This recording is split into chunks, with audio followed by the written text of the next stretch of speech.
আজকে আমি এমন একটা স্বর্গীয় সুন্দর পাখির ভিডিও করতে এসেছি যে পাখিটা আমি 1 বছর ধরে খুঁজতেছি, তবে কোথাও খুঁজে পাচ্ছিলাম না। অবশেষে খবর পেলাম সাতক্ষীরা জেলায় এই পাখিটা আছে। তবে এখনো পর্যন্ত বুঝতে পারছি না সেই পাখিটারই যে দেখা পাবো।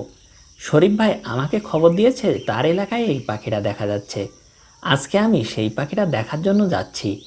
তবে এই পাখিটা এমন একটি গাছে বাসা বেঁধেছে যে গাছটা নাকি কেউ কাটার সাহসই পায় না। কিসের ভয়ে এই গাছটা কাটার সাহস পায় না সেটা আপনাদেরকে পরে জানাবো। চলুন তাহলে আমরা সেই পাখিটাকে আগে খুঁজে আসি। খুব সুন্দর একটা গ্রাম, আর এই গ্রামে আমি আজকে প্রথম আসলাম এই পাখিটার খোঁজে। শরীফ ভাই আমাকে খবর দেওয়ার সাথে সাথে আমি চলে এসেছি এখানে। যদি সেই পাখিটার দেখা পাই তাহলে ভালো লাগবে। অনেক দিনের আমার ইচ্ছা ছিল এই পাখিটা খুব কাছ থেকে ভিডিও করব। তবে আজকে হয়তো সেটা সম্ভব হতে পারে। আর এই গাছেই সেই পাখিটা বাসা করেছে। ক্যামেরাটা সেট করে নিচ্ছি, দেখি সেই পাখিটা বাসায় আসে কিনা। আমি যে পাখিটার খুঁজছি এটা যে সেই পাখিটাই হবে এটা বলা যাচ্ছে না, তবে চেষ্টা করে দেখি আসলেই সেই পাখি কিনা।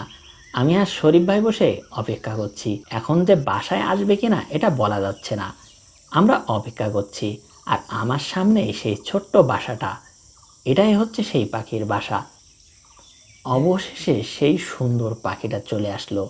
এটাই হচ্ছে সেই স্বর্গীয় সুন্দর পাখি। এটার নাম হচ্ছে ইন্ডিয়ান প্যারাডাইস ফ্লাইক্যাচার, যাকে সাহেব বুলবুলি বলা হয়। এই পাখিটাকে দুধরাজও বলা হয়। আর অসম্ভব সুন্দর দেখতে এই পাখিটার জন্য আমি অনেক দিন ধরে অপেক্ষা করছি। বিশেষ করে এই পাখিটার লেজ ও গায়ের রঙের কারণে এত আকর্ষণীয়। আর এই পাখিটা সব সময় দেখা যায় না। এদের বাচ্চা করার সময়ই মূলত এই পাখিটাকে দেখা যায়, আর অন্য সময় কোথায় যেন পাখিগুলো চলে যায়। আমিও সেই অপেক্ষায় ছিলাম। আর এই যে দেখুন পাখিটা একটা পোকা ধরে নিয়ে এসেছে এবং খুব সুন্দর করে একটা শব্দ করলো। এটা হচ্ছে হয়তো আনন্দের বহিঃপ্রকাশ। পোকাটা খেয়ে হয়তো বাসায় তার দিতে বসে যাবে। ওখানে হয়তো ওদের ডিম আছে। কয়দিন পরে ওদের নতুন প্রজন্ম চলে আসবে, আর সেই দৃশ্যগুলো আরও সুন্দর লাগবে দেখতে।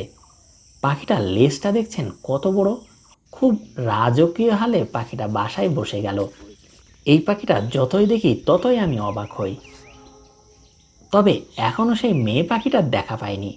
আমি আর শরীফ ভাই ক্যামেরা ফিট করে বসে আছি, দেখি কখন সেই মেয়ে পাখিটা আসে। আমি মাঝে মধ্যে ক্যামেরায় দেখে নিচ্ছি যে পাখিটা এসেছে কিনা। আর অবশেষে তার আগমন ঘটল। পুরুষ পাখিটাও চলে গেল। এখন মেয়ে পাখিটা বারবার আসছে আর বাসায় বসে তা দিচ্ছে। দুজনে পালাক্রমে বাসায় তা দিচ্ছে।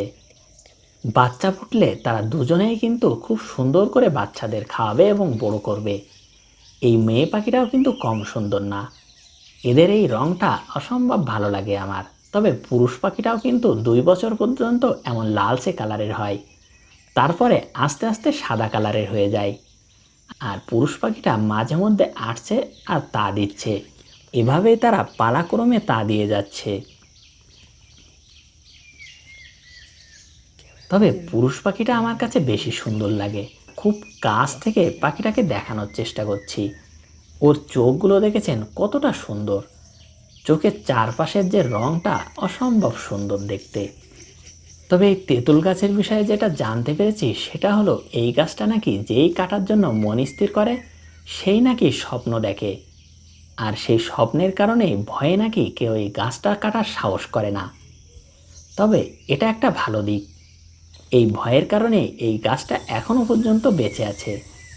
আর এই শতবর্ষী গাছে বিভিন্ন ধরনের সুন্দর সুন্দর পাখিগুলো বাসা করছে। এই গাছটা আরও 100 বছর বেঁচে থাকুক, যাতে এই সুন্দর পাখিগুলোর আবাসস্থল হয়। ভিডিওটা ভালো লাগলে অবশ্যই শেয়ার করে দিবেন।